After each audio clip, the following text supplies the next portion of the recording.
Earnings season is the most volatile period in the stock market.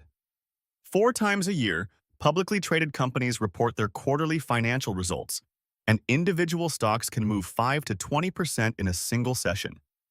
It creates enormous opportunities for traders who handle it correctly, and it destroys accounts of traders who do not understand the risks involved.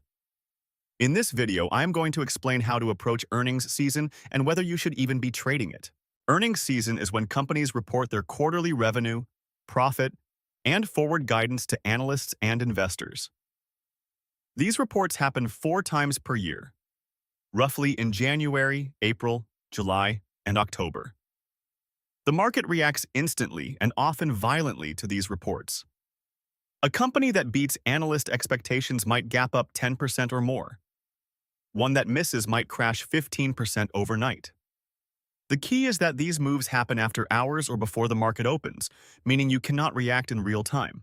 3 concepts you must understand before trading earnings.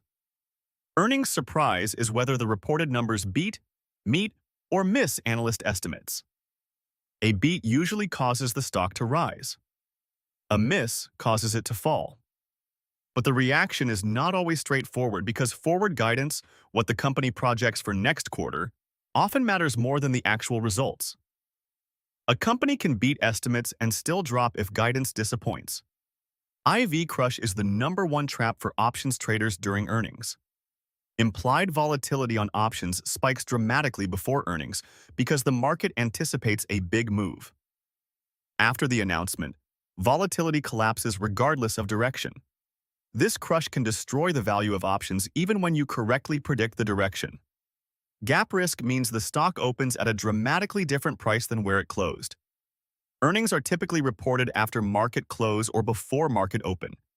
If a stock drops 15% overnight, your stop loss at -5% never triggered. You absorb the full gap. Stop losses cannot protect you from earnings gaps. 4 approaches to earnings trading.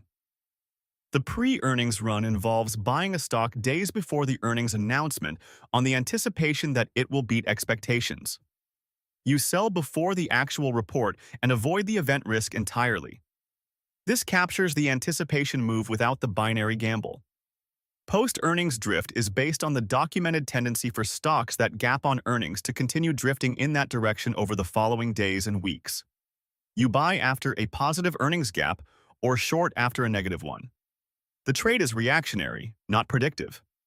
Selling options premium before earnings profits from IV crush. When you sell options, the collapse in implied volatility works in your favor. Time decay and volatility crush both benefit the option seller, and avoiding earnings entirely is genuinely the most underrated strategy. Sitting out eliminates the risk completely. There is always another trade that does not involve a binary event with unpredictable outcomes. Here is the bottom line. Earnings season is a high-risk, high-reward period that most beginners should avoid entirely. IV crush destroys unprepared options traders even when they get the direction right. Gap risk bypasses stop losses and can cause losses far larger than planned. And even correct earnings predictions can lose money if the market reaction does not match expectations. If you do trade during earnings, trade the reaction rather than trying to predict the outcome. Size your positions small to account for the amplified risk. Accept that literally anything can happen when earnings are released. Or simply sit it out. There is no shame in avoiding risk you do not fully understand.